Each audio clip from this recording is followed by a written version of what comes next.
Big old sword. I got a big fat sword. It's a real sword.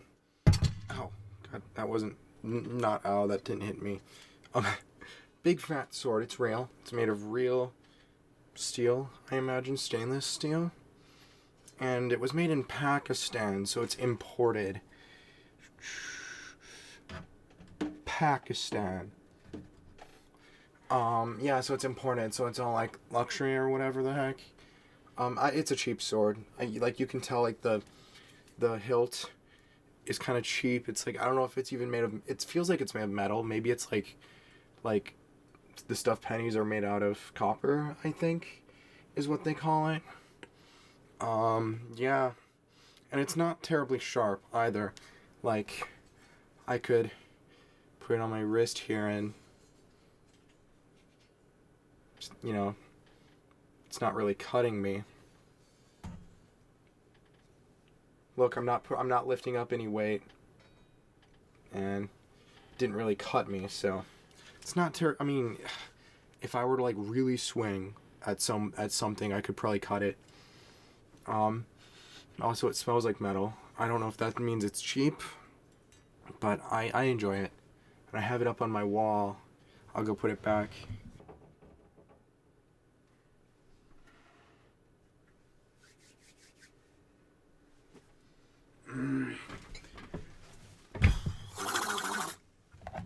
What I want to do is review this book, The Celts Search for a Civilization by Alice Roberts. Great book. The text, you can hear. The text size. It's not terribly small, but I suppose it's not terribly large either. And it has some pictures too, color pictures, as you can see. Which, I mean, the pictures are cool.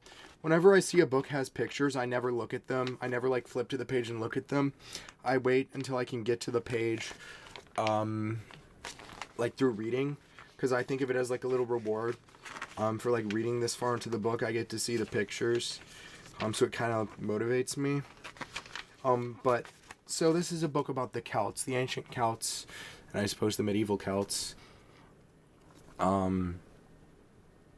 Yeah, so this is a book about the Celts. And basically, throughout the course of this book, Alice endeavors to demonstrate that the Celts were like an authentic civilization, right? They weren't like barbarians, because that's how the Romans represent them, like barbarians, just barbaric tribes. They're naked. They do human sacrifice. They're savages. They don't read. Because, of course, the Romans, they read. The Romans had running water. The Romans didn't practice human sacrifice, and they clothed themselves, right? So, the Romans, Caesar, chiefly, and Tacitus, Tacitus, represent the Celts as barbarians, because this is Roman propaganda, right? Like, we are civilized, they are not. But, I would say Alice makes a pretty convincing argument of how the Celts are an authentic civilization. She talks about how they had like an authentic like system of roads, like well-maintained roads.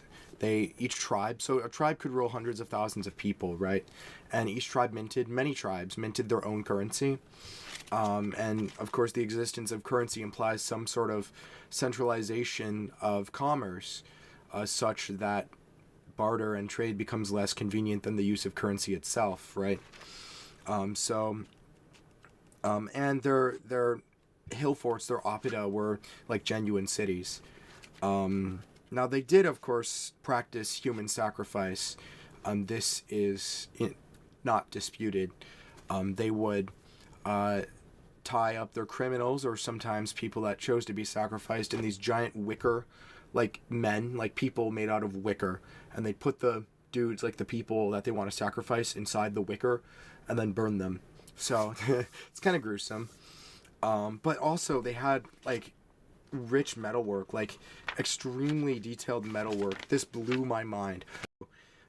So this blew my mind.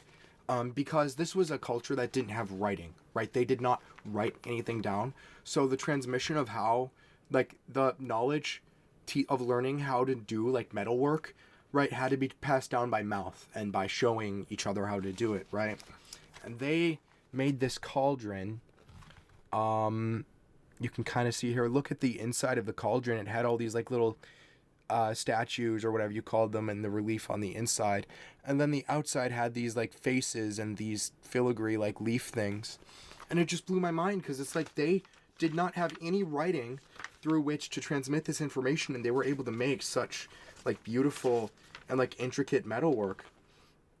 And the Celtic chariots in particular, this is Alice on one of the chariots, were considered remarkable by the nearby civilizations. I think the Romans borrowed the Celtic chariots, or appropriated, whichever way you want to look at it. And she also demonstrates, or I guess shows off some of the other Celtic handiwork. Like here you can see there's a sword with a hilt. That's all, I don't know what you'd call that shape. It's not really a trident. It's a tri-fork. I don't know. Try something. So it's, yeah, and she does a really good job of just, like, explaining how they're an authentic civilization. And I see, the thing is, she doesn't try to be academic or dispassionate. Like this book right here that I'm reading, the Ancient Celts. It's much more academic, much more dispassionate. It also has images. I plan to review this book eventually as well. But this book, it's very academic. It's like a history book, right? And I think Barry, I don't know how to pronounce that last name, Barry Cunliffe, is like a professor at Oxford or something like that. Yes, editor, Oxford Illustrated Prehistory of Europe. Professor of European Archaeology at Oxford. So Oxford is like the most prestigious university like in the entire world, right? So of course he's going to be academic about it. Right, so this book is different. She does not try to be academic. She does not try to be dispassionate. She uses, I and me a lot. She asks rhetorical questions.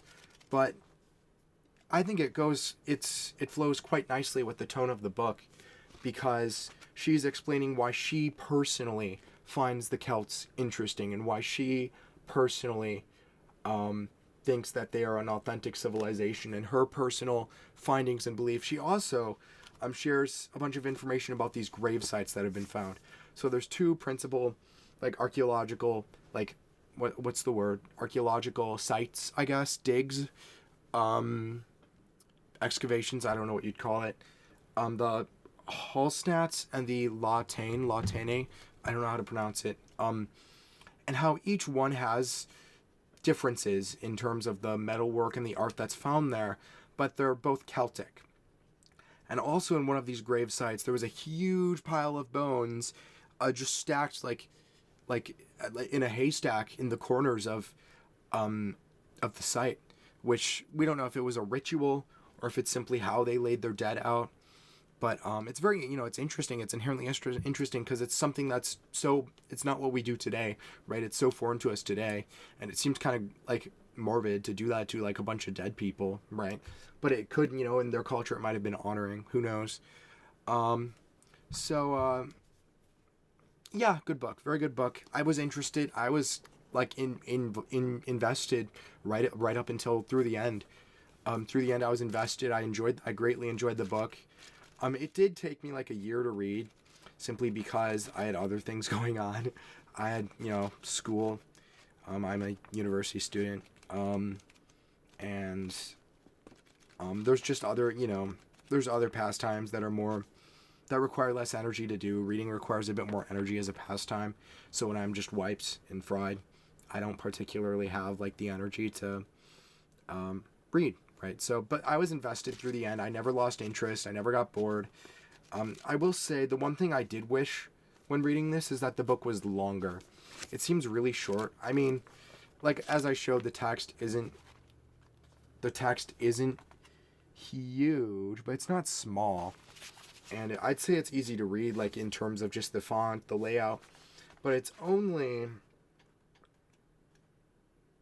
276 pages in length from the beginning through the epilogue.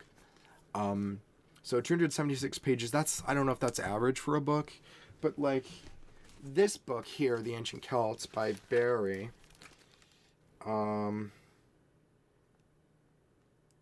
this one's 273, but the pages are a lot bigger, and the text is a lot smaller. Let's see if I can, text is a lot smaller, so it's, you know, it's longer. Now this one I might not finish just because it's more dense. I won't finish anytime soon. But anyway, I love this book. I recommend it. If anyone wants to read more about the Celts and they don't want something super dense or academic, this is a great book. I don't know how many schmeckles I'd give this out of 10. Maybe 7 schmeckles out of 10. Yeah, so do recommend. I guess I don't really have anything else for this video, so thanks for watching. I have a whole bunch of books about the Celts, by the way. Like on my desk here. Let's see if I can rotate the camera.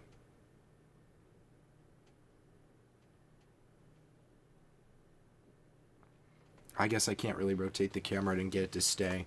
But I have this book I just read. Daily Life of the Pagan Celts. Celts in the Classical World. The Celts. The Celts. The Rise of the Celts. The Celtic World, Celtic Civilization. These are all library books, by the way. Oh, God. And then I have more. They want more. Let's get all these back on the desk here. And then this can just go on the floor. Celtic World, different Celtic World. The Celtic Revolution. Greatness and Decline of the Celts. This one I'm super excited to read. Celt and Greek. This one I'm also super excited to read. This is not a book about the Celts. This is Shakespeare. Novel. Okay, I guess that's all the books, yeah. And then I have Decoding the Celts. And then I have another The Celtic Worlds. There's 3 The Celtic Worlds. There's like 4 books called The Celts. And this one I own. The Barry Conlife one I own, and the one I just reviewed I own. The rest are library books. I don't know how many books I'm going to be able to get through before I have to return them. It's May 16th I have to return them, so I get them for the whole semester. Oh, gosh.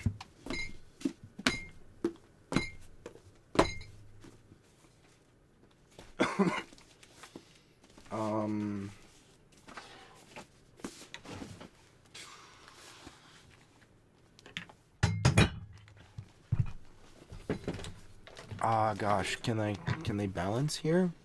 Is this stable? I think this is stable. But I plan to be posting here a lot more.